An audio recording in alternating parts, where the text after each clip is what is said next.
Hi there, I'm Rebecca and a really warm welcome back to my channel, PumpkinBecki. In this week's video we're going to be having a look at some of my Sarracenia and sowing some Sarracenia seeds. Let's get started.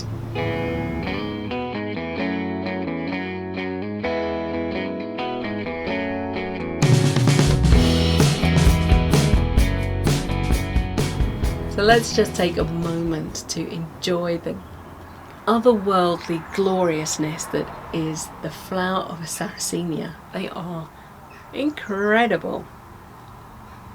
Absolute feats of engineering. I love them.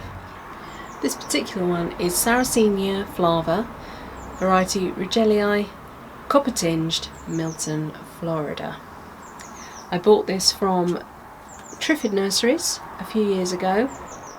I'm not quite sure what's going on with Triffid Nurseries. They were my go-to carnivorous plant nursery. They had such a gorgeous variety of plants. They always described them really well. They had amazing pygmy sundews, which, alright, they're not the longest lived little plants, but my gosh, they give you so much joy. And then I know that they sold. I think that was possibly sort of around the pandemic time. And since then, the website has just said, new website coming soon, send us an inquiry, and there's an inquiry form to fill in. Their Facebook page seems to have gone. It's all a bit sad, and I'm upset that there's not more information out there. Maybe I just need to contact them and say what's going on. I was really hoping I could get there and maybe film. I mean, that would be so cool, but the original guys have gone now, so that's not going to be a thing. Nonetheless, I have lovely plants of theirs to remember them by. Now you're probably thinking this particular plant doesn't look terribly carnivorous, and that's because it has its winter leaves on. Sarracenia are incredibly clever. They don't want to be trapping and killing their potential pollinators while the flowers are out. So they produce these non-carnivorous leaves, and these have been going all winter long. And I think I can start to see, yes I can, new carnivorous leaves coming. So, you know, she's doing what she's meant to. But look at those flowers. These ones are particularly elongated. These beautiful wings are so long. I'll show you another one which is a slightly more a lot more compact as a flower. This is leucophylla, and it is holding its petals much tighter. It is slightly behind the flava. The petals are starting to drape a little bit now. This didn't put on an awful lot of non-carnivorous leaves over winter, so I just kept taking off the brown tops to clean them up a little bit more. But we have now got new leaves coming through, so actually these will be able to come off. While there's green on these leaves, they are still feeding the plant, so it's absolutely fine to leave them on. I leave these inside the greenhouse all winter until all risk of frost has gone, and then they will go and stand outside. The downside of putting them outside is that, oh, the weeds, they really do collect weeds. You do have to keep on top of the weed growth. Moss is not a problem, but weeds are. And because I didn't bring these into the greenhouse until very late in the autumn, my squirrel had actually managed to plant a whole walnut into one of these pots. I'm cutting off one of these old pictures just to show you inside. This picture will get replaced this year by new ones, so I'm not worried that I'm cutting this off.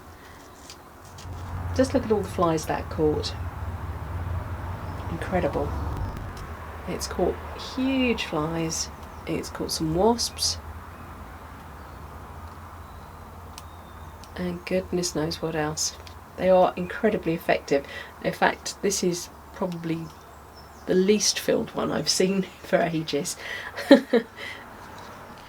They like to be quite pot bound, so I am not remotely worried that these need repotting anytime soon. The flava might need doing next year. It's starting to sort of make its pot look a bit misshapen. But for the moment it's absolutely fine.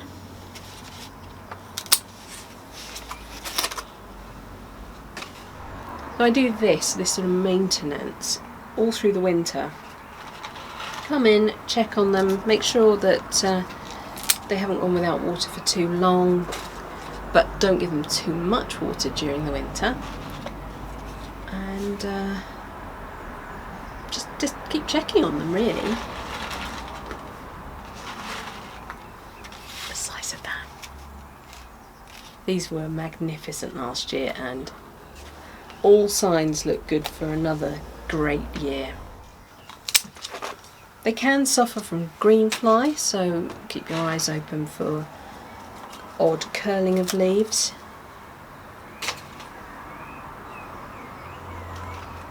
But other than that, they are looking good.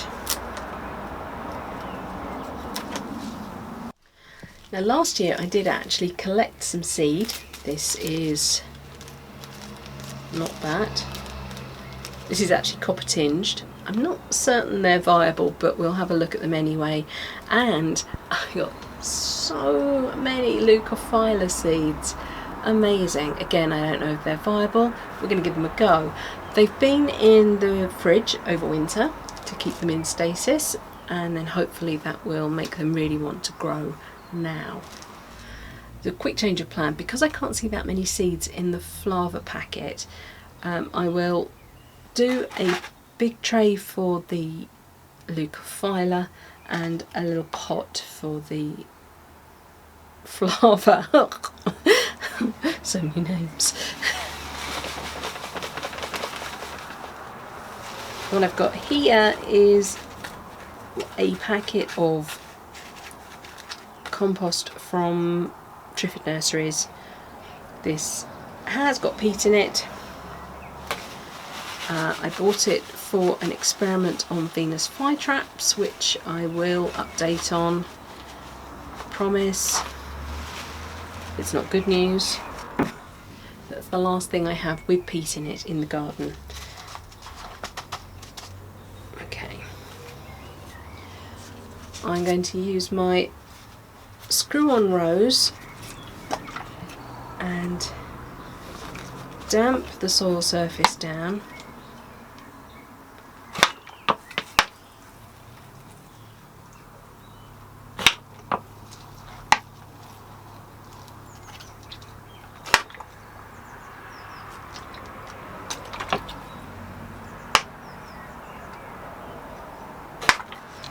And let that soak in a little bit.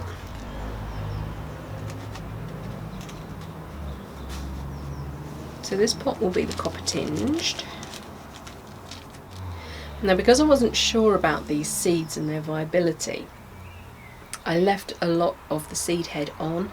That was obviously a mistake because I have got some mould. So I'm going to have to throw the mouldy bits away. I might have two there.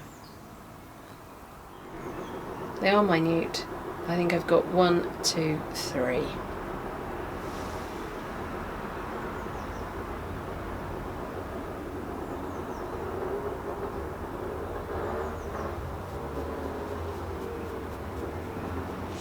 A quick sprinkling of compost on top,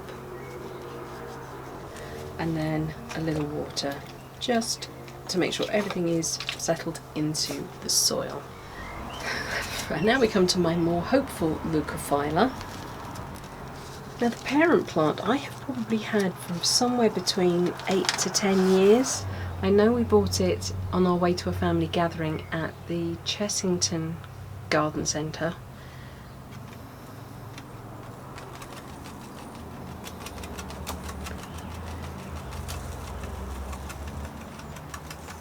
So I'm just going to tap these liberally onto the surface, and I'm actually using a letter from Andy and Alison Wilkinson who were the owners of my beloved Triffid nurseries.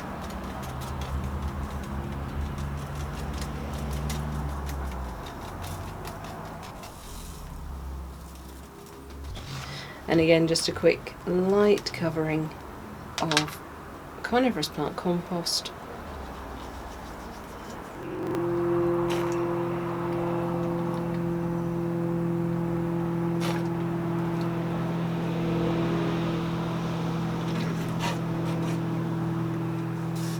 And a quick watering in. That was a pretty quick whistle-stop tour of some of my Sarracenia. I have others elsewhere in the greenhouse. I really do want to get them out into the garden very soon. Being the 5th of May, we are just towards the end of frost period, so that's great. I can get them outside soon in complete safety, although they are very hardy. Some people keep them outside all year round, but because these have been protected until now, I don't want to suddenly stress them with frost. So I will update you on these, and I will update you on the Venus flytrap debacle. So yeah, that's it for this week's video. Thank you so much for watching.